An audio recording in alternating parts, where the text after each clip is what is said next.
Assalamualaikum warahmatullahi wabarakatuh. Alhamdulillahirabbil alamin. Wassalatu wassalamu ala asyrafil anbiya'i wal mursalin wa ala alihi wa ashabihi ajma'in. Asyhadu an la ilaha illallah al-malikul haqqul mubin wa asyhadu anna Muhammadan 'abduhu wa rasuluhu shadiqul wa'dil amin. Rabbi zidna ilma warzuqna fahma. Rabbi shrah li sadri wa yassir li amri wahlul 'uqdatam min lisani yafqahu qawli. Bapak Ibu kaum muslimin dan muslimat yang dirahmati Allah Subhanahu wa taala, kita bersyukur kepada Allah malam hari ini hadir dalam keadaan sehat walafiat. Mudah-mudahan apa yang kita lakukan di rumah Allah ini dari ibadah, dari ilmu yang kita cari akan mendapatkan ridha dari Allah Subhanahu wa taala. Amin ya rabbal alamin. Bersalawat kepada Rasulullah sallallahu alaihi wasallam dengan ucapan Allahumma shalli ala Muhammad wa ala ali Muhammad. Assalamu alayka ya Rasulullah.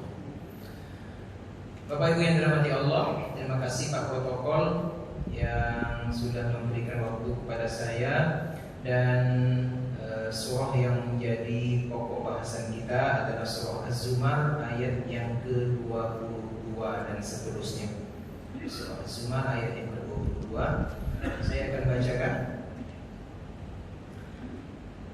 A'udzu billahi minasy syaithanir rajim. Bismillahirrahmanirrahim.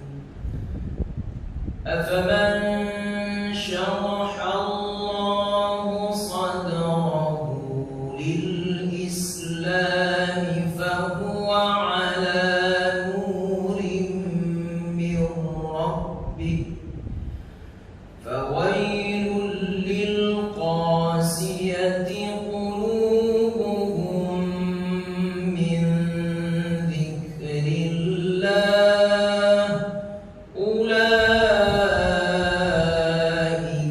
fi dhalalim mubin.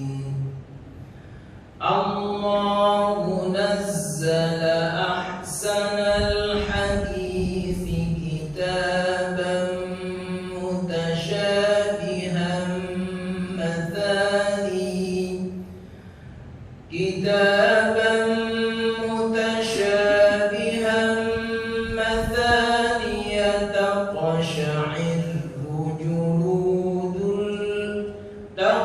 taqsha'irru minhu juludul ladzina yakhshawna rabbahum thumma talinu juluduhum wa qulubuhum ila dzikrillah. Dzalika hudallahi yahdi bihi man yasha' wa man yudlilillahu fama lahu min had. Shadaqallahul azim. Inilah Bapak Ibu dua ayat yang akan kita kaji, yang akan kita gali nilai-nilai dan hikmahnya. Mudah-mudahan bisa menjadi sebuah inspirasi untuk membuat hidup kita lebih baik lagi di masa yang akan datang. Bapak Ibu yang dirahmati Allah, ayat sebelumnya minggu yang lalu kita sudah bahas bagaimana Allah menunjukkan betapa sebentar dan sementaranya hidup kita. Allah tunjukkan dengan contoh daun yang hijau, kemudian menua, kemudian jadi kuning, kemudian kering, kemudian jatuh, kemudian hancur. Seperti itu pula hidup kita di atas muka bumi ini. Lahir, masa remaja, masa dewasa, masa tua, kemudian mati. Tapi berbeda dengan daun yang tidak ada pertanggungjawabannya di hadapan Allah. Tapi kita manusia adalah orang-orang yang akan bertanggung jawab terhadap seluruh apa yang pernah kita lakukan. Dan dari situlah Allah nanti akan membuat kita berada di kelompok mana. Apakah mendapatkan rahmat di dalam surga, ataukah kelompok yang akan mendapatkan laknat di dalam neraka. Itu percontohannya. Maka pada ayat yang ke-22 dan 23 ini, secara umum Allah membuat perbandingan dua golongan manusia, golongan yang mendapatkan rahmat dari Allah dan golongan yang mendapatkan laknat. Ini perbandingannya. Kita harapkan nalar kita bermain di sini, pikiran kita bermain di sini, hati kita bermain untuk menimbang-nimbang apa yang disampaikan Allah ini, kemudian kita menentukan pilihan yang terbaik. Kita mulai. A'udzubillahi minasyaitonirrajim.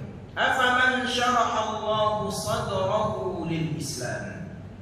Maka apakah orang yang syarahallahu, dilapangkan oleh Allah, diluaskan oleh Allah, sadrahu lil Islam, hatinya, dadanya untuk menerima Islam. Apakah orang yang hatinya dilapangkan oleh Allah untuk menerima Islam? Tapi ini tak ada perbandingannya, Pak. Ini dihadap, karena para ulama tafsir ini dihilangkan perbandingannya untuk menunjukkan betapa yang kelompok pertama ini adalah kelompok yang paling besar, yang sangat agung, yang sangat mulia. Maka orang yang dilapangkan dadanya oleh Allah untuk menerima Islam, apakah itu lebih baik dibandingkan dengan orang yang hatinya disempitkan Allah dari Islam? Tapi Allah tidak menyebutkan kelompok yang kedua ini, orang yang hatinya disempitkan oleh Allah untuk menerima ajaran Islam. Maka itu perbandingannya. Ada satu kelompok yang hatinya lapang dengan Islam. Ya, dia bersyahadat, dia pahami rukun Islam, dia pahami rukun iman, dia kerjakan ibadah-ibadah mahdhah, tertarik hatinya untuk berbuat kebaikan, tertarik hatinya untuk mengimani Al-Quran dan lain sebagainya. Terbuka saja hatinya. Siapa mereka yang kita di sini, Pak? Malam hari ini hati kita dibukakan oleh Allah untuk menyambut seruan azan. Hayya 'alas shalah. Gelap-gelap kita keluar dari rumah.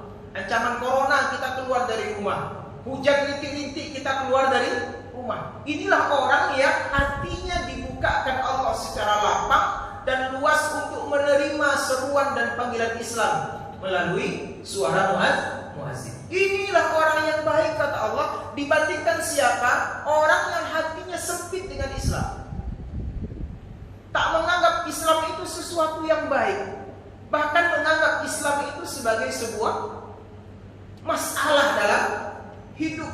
Rugi orang yang menganggap Islam masalah dalam hidupnya. Berat dia menerima Islam itu. Tak tergerak hatinya untuk berbuat kebaikan, tak merasa dengan Islam hidupnya tenang, bahkan dia galau dengan Islam, kemudian merasa mimpi didatangi Tuhan, kemudian pindah agama ke agama Islam. Maka mana yang paling baik di antara dua ini? Pasti yang paling baik adalah orang yang hatinya dilapangkan oleh Allah Subhanahu wa taala untuk menerima Islam. Inilah hati yang dicontohkan oleh Allah untuk dua orang nabi. Yang pertama Nabi Musa alaihis salam. Rabbi shrahli sadri. Nah, itu dia. Nabi Musa meminta kepada Allah untuk dilapangkan dadanya, menerima ajaran-ajaran Allah. Yang kedua, untuk Nabi Muhammad sendiri, alam nashrah laka sadra. Bukankah hatimu sudah kami lapangkan? Masuk Islam itu ke dalam hatimu, membuat dirimu tenang, membuat dirimu damai. Nah, maka orang seperti ini, kata Allah, adalah lebih baik daripada orang yang hatinya disempitkan dari ajaran agama Islam. Fahuwa ala nurim min rabbih. Orang yang hatinya lapang, maka itulah orang yang ala nurim min rabbih. Dia selalu mendapatkan cahaya dari Tuhannya. Kalau cahaya sudah datang kepada kita, Bapak dan Ibu, kita bisa membedakan mana yang hak, mana yang batil. Kita bisa membedakan mana jalan yang berlubang, mana jalan yang tidak berlubang. Kita bisa membedakan mana yang berbahaya, mana yang tidak berbahaya. Kenapa? Ala nurim min rabbih. Berarti kalau ingin mendapatkan cahaya dari Tuhannya, terkawal hidup kita, nampak lurusnya jalan di depan kita, bisa membedakan mana hak dan mana yang batil, maka tugas kita adalah lapangkan dada kita untuk menerima ajaran agama Islam. Baru itu punya feedbacknya. Hati lapang dengan kedatangan Islam, mengerjakan syariat Islam dengan baik, fahuwa ala nurim min rabbih. Itulah orang yang mendapatkan cahaya dari Allah Subhanahu wa taala. Dan cahaya ini penting Bapak dan Ibu. Makanya doa Nabi itu salah satunya adalah Allahumma ja'al li nura. Ya Allah, jadikan untukku ada cahaya. Wa fi basari nura. Kemudian di mataku juga ada cahaya. Wa fi sam'i nura, wa fi amami nura, wa fi wara'i nura. Di depanku ada cahaya, di belakang pun ada cahaya. Semuanya bercahaya. Itu doa kita. Cahaya apa itu? Nurum mir rabbi. Cahaya Allah yang selalu mengawal kita, yang selalu mengarahkan kita untuk tetap menjadi orang yang baik. Bahkan cahaya inilah nanti yang bisa menjadi pembeda orang-orang yang akan dimuliakan Allah di hari akhirat, ya kan? Kata Nabi Shallallahu Alaihi Wasallam, salah satu yang kita rebut nanti adalah bagaimana anggota tubuh kita bercahaya pada hari akhirat. Cahaya dari apa? Min atharil wudu, dari wudu yang kita kerjakan ketika hidup di dunia. Wajah bercahaya, kepala bercahaya, tangan bercahaya, kaki bercahaya. Maka Nabi katakan kalau bisa cahaya kamu itu kamu panjangkan dia. Kalau hanya sebatas siku ya, buat wudhu kamu basuh tangan itu dari siku sampai ke ujung jari, panjangkan sedikit, naikkan dia sedikit kata Rasulullah. Agar apa? Cahaya kita itu bisa lebih banyak daripada yang semestinya. Kaki juga begitu. Ya, rambut juga begitu. Kalau ingin kepalanya bercahaya, usap rambut lebih banyak dari hanya sekedar mazhab Imam Syafi'i. Minimal berapa helai? 3 helai Pak. Ya. Tapi Nabi anjurkan sesuatu yang lebih banyak lagi. Agar apa? Cahaya itu nanti lebih banyak di hari akhirat. Sehingga akan nampak siapa yang bercahaya, siapa yang akan masuk surga, dan siapa yang tidak bercahaya. Fawailul lil qasiyati qulubuhum min dzikrillah. Walaupun Allah tidak menyebutkan kelompok yang kedua ini tadi, pembanding orang yang dibukakan hatinya dengan orang yang disempitkan hatinya, tapi penjelasan ini Allah sampaikan pada kalimat ini, fawailul lil qasiyati qulubuhum. Celaka.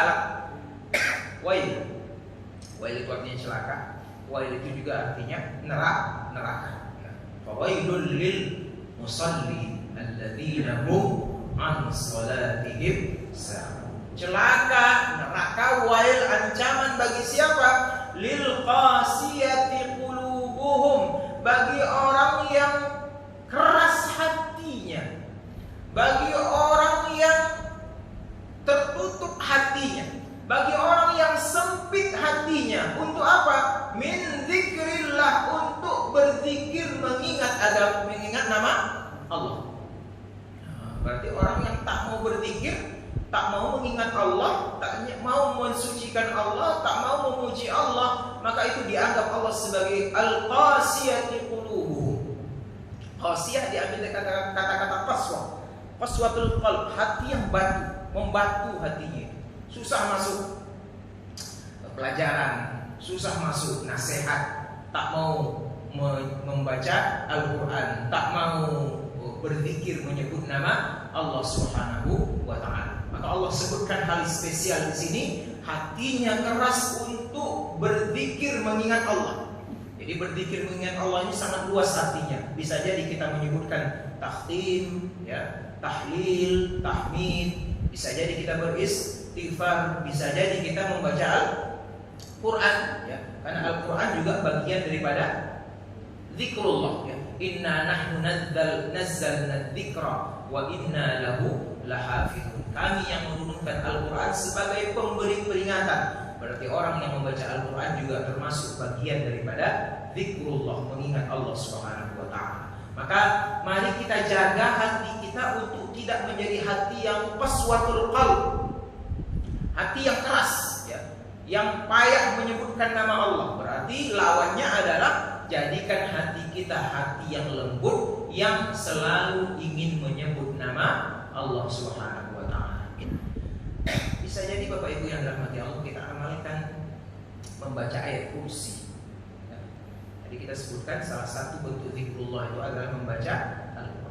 Kalaupun membacanya mungkin dalam waktu tertentu, ada masa-masa tertentu meskipun kita tidak membuka Quran, kita bisa tetap membaca Al-Quran.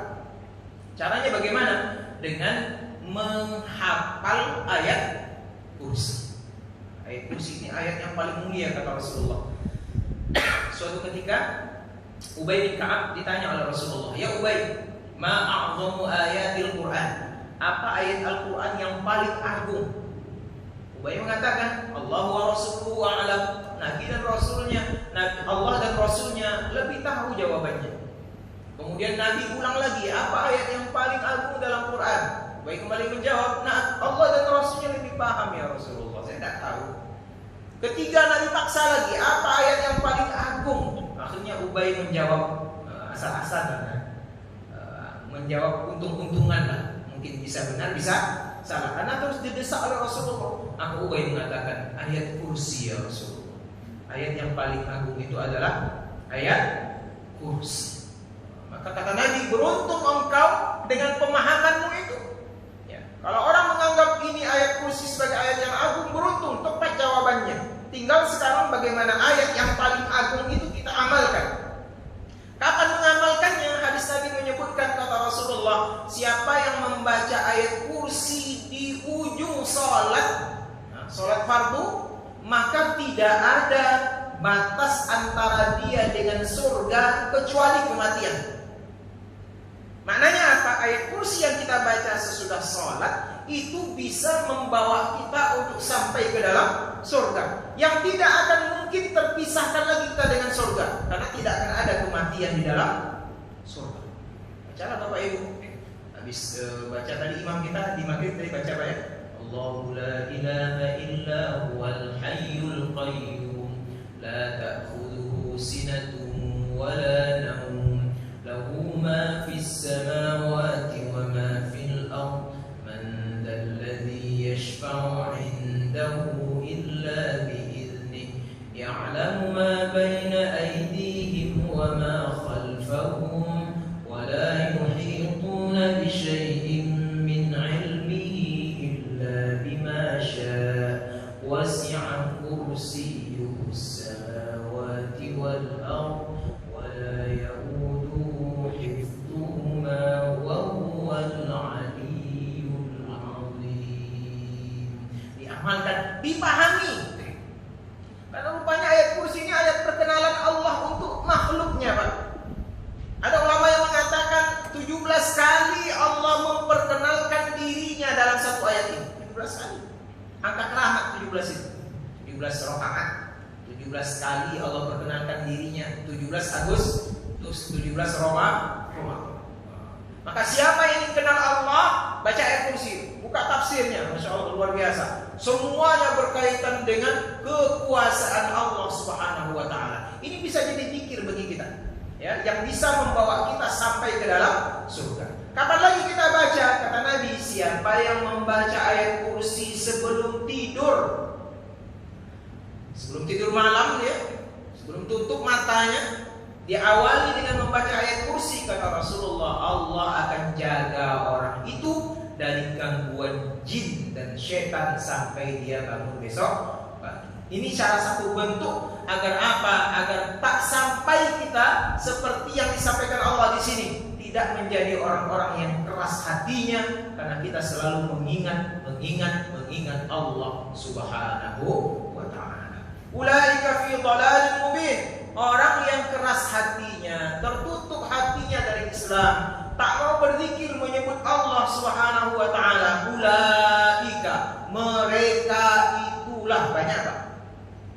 Kalau ulaika itu banyak. Fi dhalalin mubin, mereka berada di dhalal waladhdallin. Itu orang-orang yang sesat.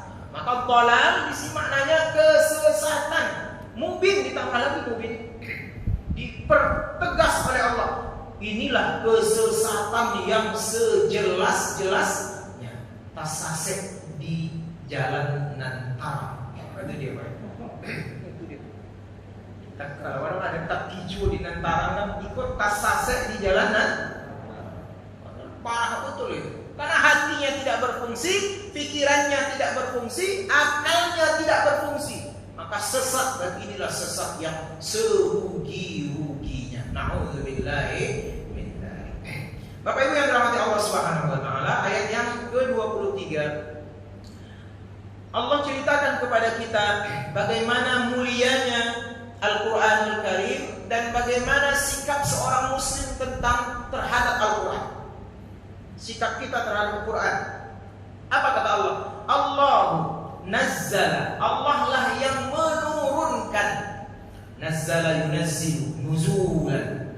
Allah menurunkan. Inna anzalnahu fi lailatul qadar. Kami turunkan Quran itu di malam Lailatul Qadar. Inna anzalnahu Qur'anan Arabiyyan. Kami turunkan Quran itu dalam bahasa Arab. Maka Allah yang menurunkan, apa yang Allah turunkan? Ahsanal hadis. Perkataan yang paling baik. Makna superlatif, makna paling tinggi, ahsan. Wajadilhum billati hiya ahsan. Paling tinggi, Pak. Ya. Jadi kalau kita berdebat dengan orang-orang ahlul kitab, orang Yahudi, orang Nasrani, maka berdebatlah dengan cara yang paling baik. Maka di sini Allah katakan Allah lah yang menurunkan perkataan yang paling baik. Hadis itu perkataan, ya kan?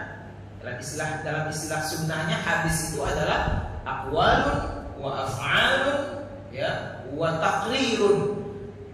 Perkataan, ucapan, kemudian perbuatan, kemudian ketetapan Rasulullah SAW. Para ulama mengatakan, mengapa disebut hadis di sini, perkataan di sini? Karena perkataan ini diucapkan oleh Rasulullah SAW.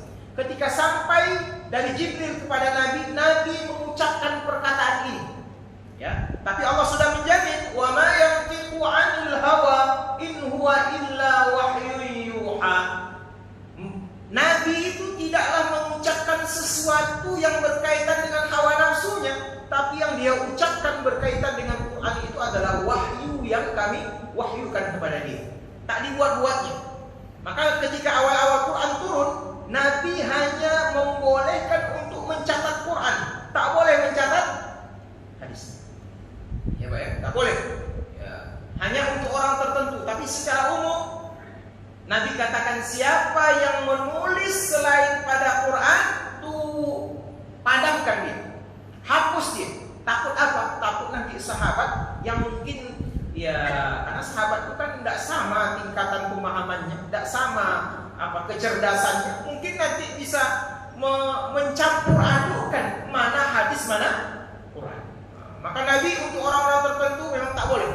Hapus seluruh catatan yang itu hadis. Cukup yang dicatat itu adalah Al-Quranul Karim. Maka Allah katakan kami yang menurunkan ahsanal hadis, kitaban, ya, sebagai sebuah kitab. Apa sifatnya? Mutasyabiha. Mutasyabiha itu artinya sama persis satu dengan yang lain, mirip, serupa. Apanya yang serupa dari Quran ini? Seluruh ayatnya serupa. Dia semuanya mukjizat. Tidak ada yang A mukjizat, B tidak mukjizat. Semuanya mukjizat. Apanya yang serupa? Serupa pahalanya. Siapa yang baca Al-Fatihah dapat 1 pahala setiap hurufnya. Siapa yang membaca surah An-Nas dapat 1 pahala setiap hurufnya. Tidak ada bedanya. Apalagi kekuatannya, cara turunnya, semuanya sama.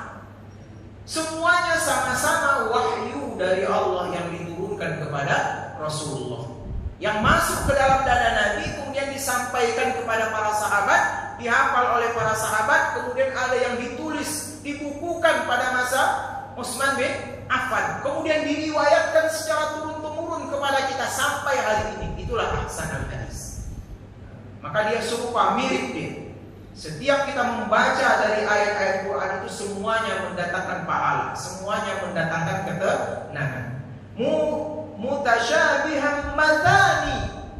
Apa yang maksud dengan matani di sini? Matani ini berulang-ulang, Pak. Jadi kalimat Al-Quran itu dibaca berulang-ulang.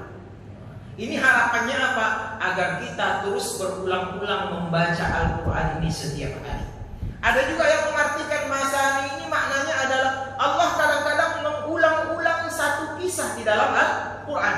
Dalam Al-Baqarah ada kisah Nabi Adam. Dalam surah Ali Imran ada lagi kisah Nabi Adam. Dalam surah Al-Qasas ada lagi kisah Nabi Adam. Dalam surah Al-Anbiya ada lagi kisah Nabi Adam. Berulang-ulang. Tapi setiap pengulangan itu terjadi tak pernah ada rasa bosan.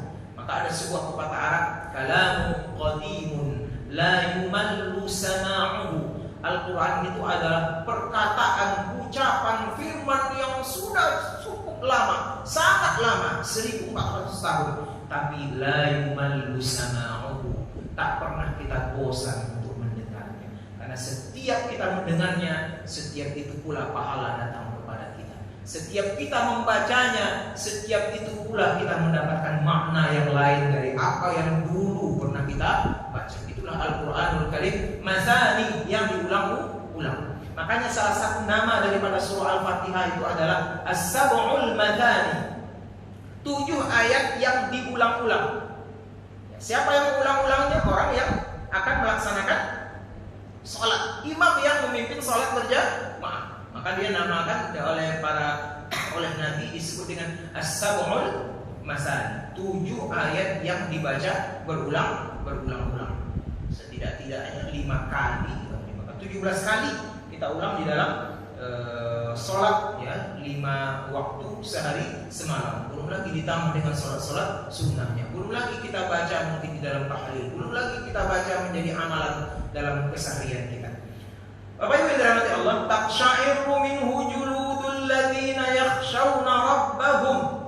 Al-Quran yang diturunkan, dibaca berulang-ulang, yang sama serupa pahalanya, kemukjizatannya, isinya, maka itu akan menyebabkan taqsha'iru, merinding, gemetar, juludul ladzina yakhshawna rabbahum, kulit orang-orang yang ada dalam hatinya perasaan takut kepada Tuhan.